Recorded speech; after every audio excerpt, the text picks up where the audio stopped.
Hello प्यारे बच्चों, आज आपको मैं वर्क एनर्जी पावर जो 10th लेवल पे है उस पर डिस्कस करूंगा और ज्ञान सागर परिवार में आप सभी का स्वागत है। तो टॉपिक है हमारा work energy power 10th class ISC board. Work energy and power. देखो बच्चों, वर्क का मतलब क्या है कि काम। वर्क को हिंदी में बोलेंगे काम। मतलब वर्क कब हो सकता है। सपोज एक बॉडी हमने ये रखी, ये बॉडी है।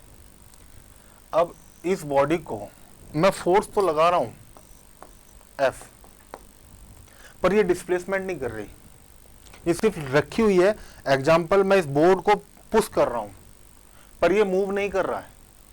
जब ये मूव नहीं कर रहा तो उस केसेस में हम वर्क नहीं कहेंगे कि बॉडी क्या है, वर्क नहीं कर रही है।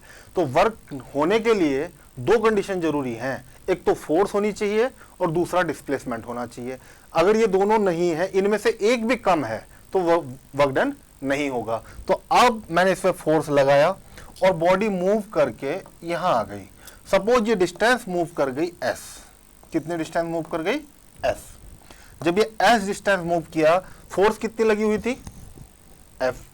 तो F फोर्स और S डिस्टेंस। तो इसका मतलब मैं शॉर्ट डेफिनेशन आपको दे रहा हूं, the amount of work is the product of the amount of work is the product of force and displacement. ये मैंने आपको फॉर्मूला दे दिया। तो अब इसके इससे क्या हुआ कि प्रोडक्ट बोला है, तो इसका मतलब W equal to F dot S. अब ये 10th के बच्चे हैं, उनको तो पता होना चाहिए कि यहां पे जो डॉट हमने लगाया है, तो डॉट का मीनिंग क्या है, उसको पहला फॉर्मूला तो आप यही समझेंगे कि F डॉट एस। ये क्लियर हो गया? अच्छा, जब बचपन में छोटे थे तो हम क्या करते थे, उस टाइम पे जो है लकड़ी की गाड़ियां मिलती थी खेलने के लिए। तो हम क्या करते थे, हमें एक लकड़ी की गाड़ी दे दी, उसमें रस्सी बांध दी और बोला इसको चलाओ।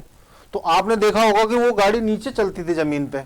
तो मैं एग्जाम्पल ऐसा समझाने की कोशिश कर रहा हूं कि जैसे हमने लिया और इसमें फोर्स लगाई हमने ऐसे, लेकिन अब फोर्स तो रस्सी तो हम ऐसे खींच रहे हैं, लेकिन बॉडी कैसे चल रही है? नीचे की तरफ चल रही है, जमीन पे चल रही है। तो इसका मतलब क्या हुआ कि फोर्स जो है ये, इसके कुछ पार्ट फोर्स का कहां की तरफ मूव कर रहा है? आगे की तरफ मूव कर रहा है, जो इसको आगे की तरफ मूव करा रहा है। ये चीज आपको क्लियर होनी चाहिए। अब मेनली फोर्स हमारी थी F, एंगल कितना? Theta.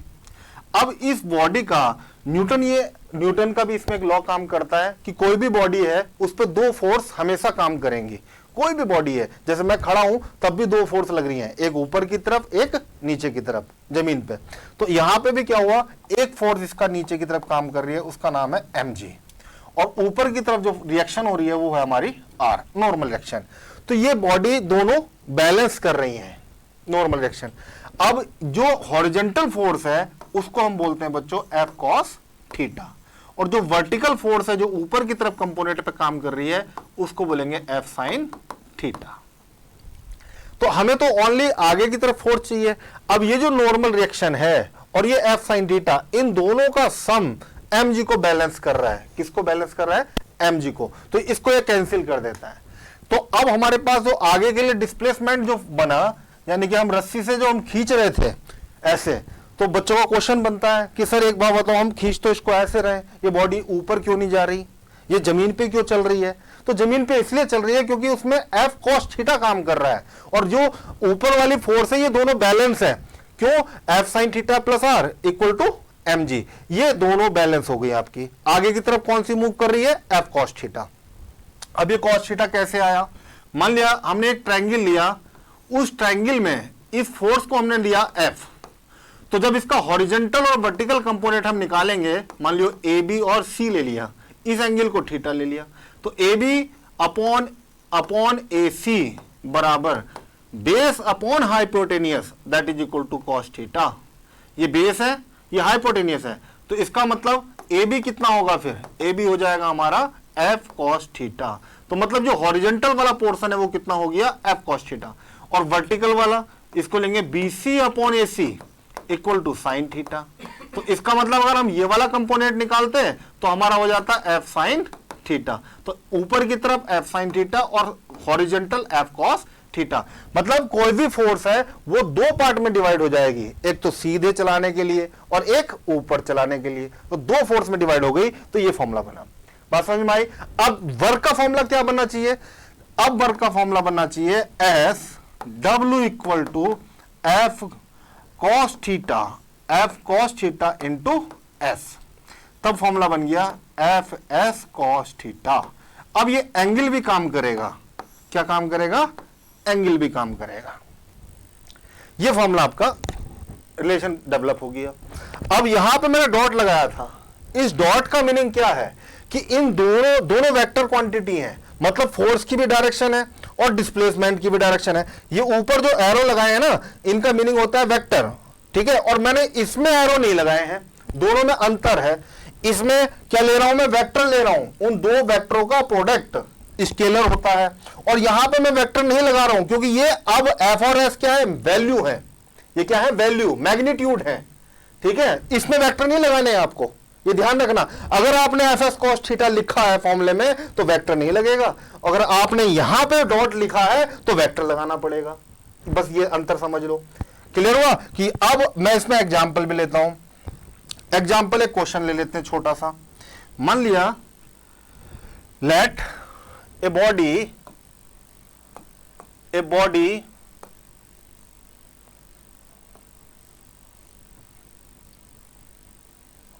body moving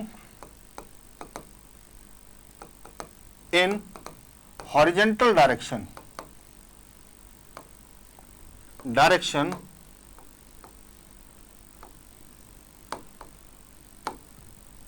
10 meter and apply force applied force 100 Newton. तो पहले फॉर्मूला ले लिया simple, find work done, work. अब क्या है, ए बॉडी मूव कर रही है किधर, 10 मीटर डिस्टेंस, और उस पर जो फोर्स लग रही है वो कितनी है, 100 न्यूटन। तो सीधा सीधा फॉर्मूला हो गया W equal to F S. तो F कितना है हमारा, 10 मीटर और इनटू 100 न्यूटन। तो आंसर हो गया 1000 जूल, 1000 जूल। तो वर्क की जो यूनिट होती है, यूनिट ऑफ वर्क, वो भी मैं आपको एक्सप्लेन कर देता हूं। यूनिट ऑफ वर्क वो होती है 1 न्यूटन मीटर, 1 न्यूटन मीटर, और इसी को हम न्यूटन मीटर को बोलते हैं 1 जूल। क्या बोलते हैं बच्चों, 1 joule.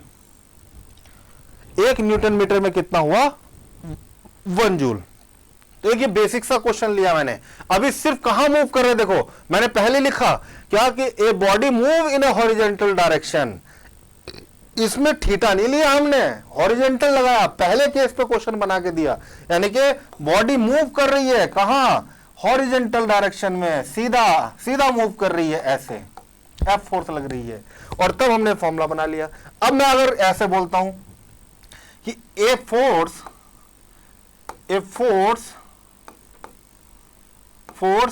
10 newton at angle 45 degree,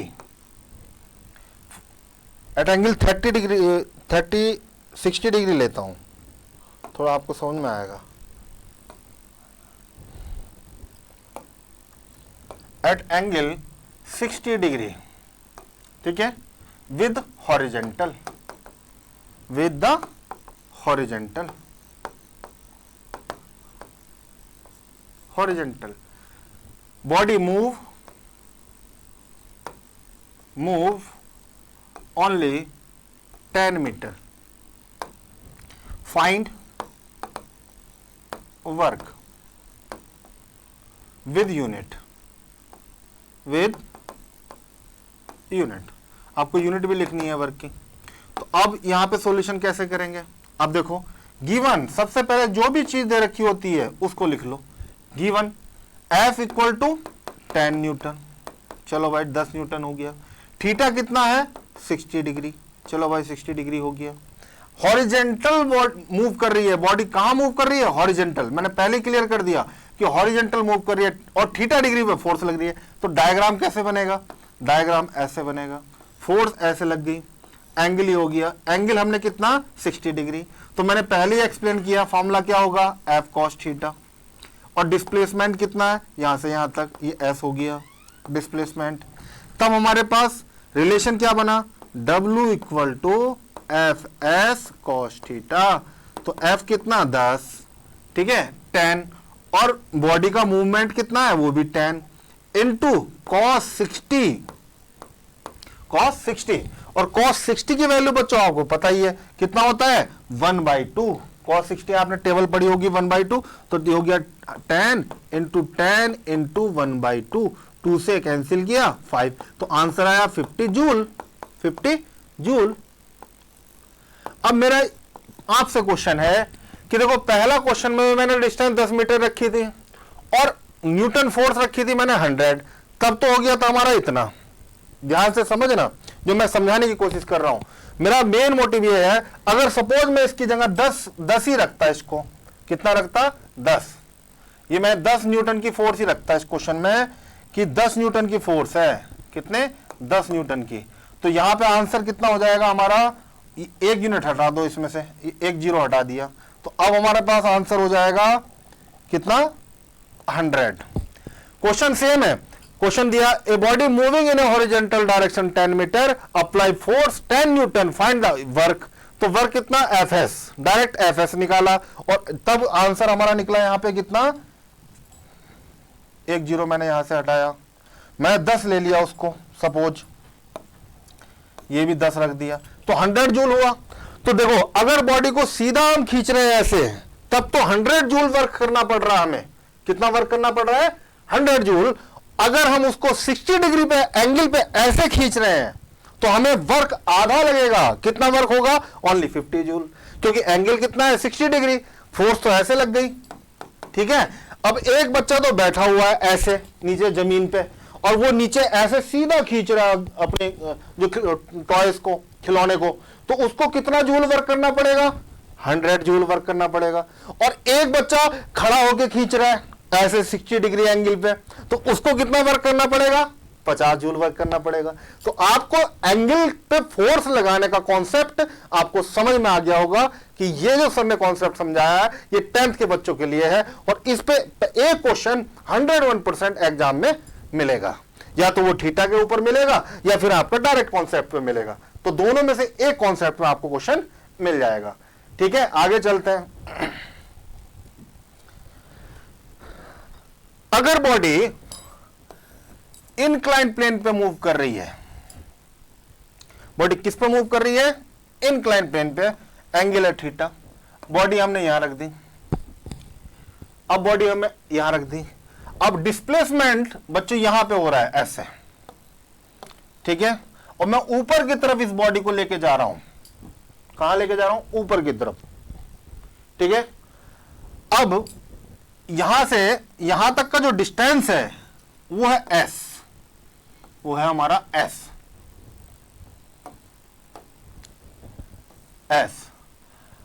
ये है S।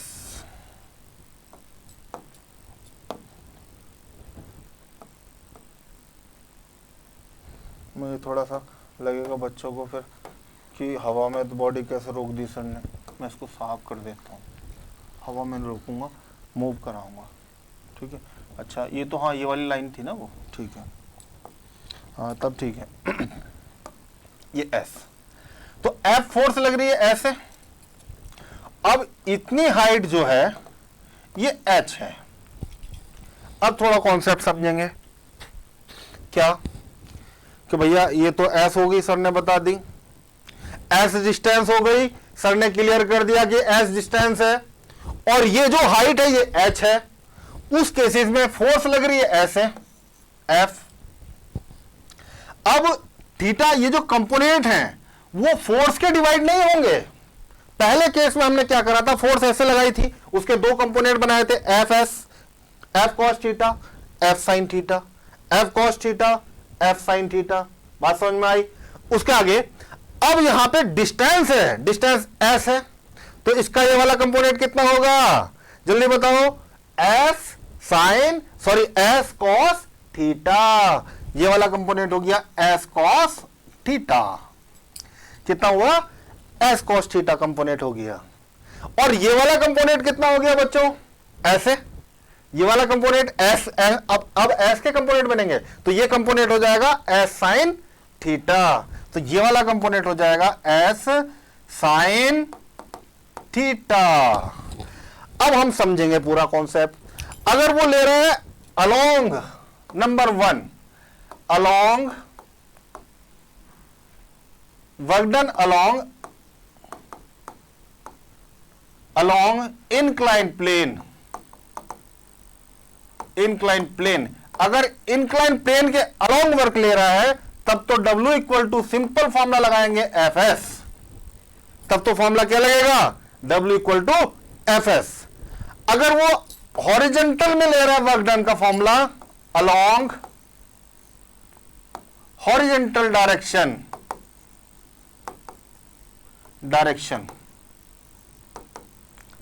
ठीक है, ये हो जाएगा, तब W का फॉर्मूला क्या लगेगा, F तो फोर्स ऐसे है।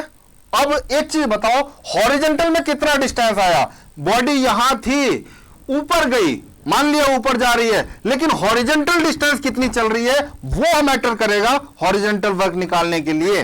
तो हॉरिजेंटल में कितनी मूव कर रही है, इतनी डिस्टेंस मूव कर रही है, तब फोर्स तो F हो गई। अब जो S cos थीटा है वो यहां आ जाएगा, ये जो cos थीटा है इसको हम S के साथ लगाएंगे, ना कि F के साथ लगाएंगे। ये कॉन्सेप्ट क्लियर होगा, ठीक है। अलोंग हॉरिजेंटल डायरेक्शन, तो वर्क डन हमने किसके अलोंग लिया, हॉरिजेंटल डायरेक्शन के अलोंग। एक तो प्लेन के अलोंग, अगर प्लेन के अलोंग है तो एफ एस हो गया, डायरेक्ट आंसर एफ एस। अगर हॉरिजेंटल डायरेक्शन में देख रहे हैं तो एफ एस कॉस थीटा आएगा, यानी मतलब कॉस थीटा एस के साथ लगेगा इस डायग्राम के लिए। तीसरा, अगर वर्टिकल डायरेक्शन में हम वर्क डन को देख रहे हैं, मैं पूरा क्लियर करके चल रहा हूं जिससे आपको 10th में कोई दिक्कत ही नहीं आए, क्वेश्चन कैसा भी आ जाए आईएससी बोर्ड का आप एकदम उड़ा दोगे वर्क के ऊपर। क्वेश्चन क्या, along work done in vertical direction,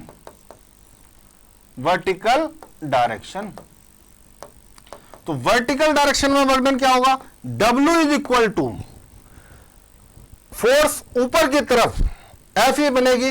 अब यहां पे काम करेगी बॉडी का मास, बॉडी का मास ऊपर की तरफ काम करेगा, यानी कि F इक्वल टू mg, मान लो सिंपल ये ऐसे, तो यहां पे हम ऐसे ले रहे हैं F, ये हो गया F into vertical distance, height कितनी है S साइन थीटा, तो S साइन थीटा, तब हमें S साइन थीटा लगाना पड़ेगा। अगर ये वाली हाइट अगर हम ले रहे हैं, बॉडी को कैसे ले रहे हैं कि यहां से यहां ऊपर गई, तब तो फॉर्मूला ये लगेगा F into S sine theta.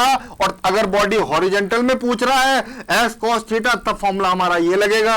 अगर वो अलोंग एक्स एक्सिस पूछ रहा है, अलोंग द हॉरिजेंटल प्लेन, तो फॉर्मूला FS लगेगा। और पिछली बार जो एग्जाम में, बोर्ड के एग्जाम में क्वेश्चन पूछा था वो इस फॉर्मूले पे पूछा था, ना कि इन दोनों फॉर्मूले पे। एग्जाम में क्वेश्चन उठा के देख लेना, उसमें F S sine theta apply करना पड़ेगा। और एंगल दिया था 30 डिग्री, एंगल दिया था 30 डिग्री, और 30 डिग्री इसलिए दिया था क्योंकि साइन 30 की वैल्यू 1/2 होती है, जिससे बच्चा आराम से सोल्व कर सकता हो। ठीक है, आपको क्लियर आएगा, कॉन्सेप्ट पता चलेगा कि क्या कॉन्सेप्ट पे क्वेश्चन था। तो ये क्वेश्चन भी आ सकता है, ये भी आ सकता है, और इस कॉन्सेप्ट पे आ सकता है। ये मैंने समझाया आपको, work done along incline plane, work done along inclined plane, class 10th ISC board. अभी मैं सिर्फ वर्क के बारे में मैंने आपको एक्सप्लेन किया है और 3 तरह की कंडीशन आपको बताई है वर्क की, ये आपको समझ में आ गई होंगी। ठीक है, अब आप इस डायग्राम के हेल्प से आप समझ सकते हो, अगर वो वर्टिकल में पूछता है तो ऐसे, अगर वो हॉरिजॉन्टल में पूछता है तो ऐसे फॉर्मूला लगा दो। ठीक है, अगर इंक्लाइन प्लेन पे पूछता है तो एफएस लगा दो। तो अब इस पहला टॉपिक सिर्फ मेरा वर्क के ऊपर था, तो पहला लेक्चर मेरा सिर्फ वर्क के ऊपर छोटा सा, दूसरा लेक्चर मैं लूंगा एनर्जी पे, और तीसरा लेक्चर लूंगा मैं आपका पावर पे। उस पे डिफरेंट क्वेश्चन, डिफरेंट कॉन्सेप्ट वो मैं आपके लेके आऊंगा। ठीक है, लेक्चर पसंद आएगा तो लाइक शेयर करना। Okay, bye.